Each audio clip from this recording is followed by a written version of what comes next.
ishlar mahalam bo'lib qoldi. Klientlar keldi, boqara. Bo'ladi, jang.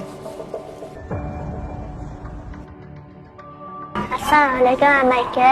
Alaykum assalom. Nima xizmat qizim? Amaki, ishxonangizda ish yo'qmi? Hamma akashingizni qilaman. Qizim, uyingizda kattalar yo'qmi? Otangiz qayerda? Oyim ishlaydi, singlim operatsiya, pul yetmayapti.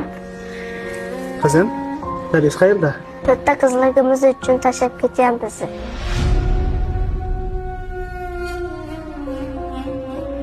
Qizim, singiz operatsiyasiga qancha kerak? $10. Yuring. Qizim, shu yerda shunday o'tirib turing, hozir chiqaman, ha? Keling xo'jayim.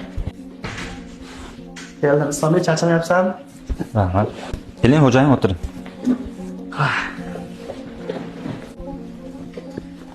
Xabaring bor, Ramazon oyida zakot berishim kerak edi. Muhtoj oilani qidirib yurdim. Eng qizig'ini aytaymi? Shu inson o'z oyog'i bilan kelib keldi. Aytgancha, tortmada $1000 pul chiqadimi? Bor chiqadi xo'jayim. Dada,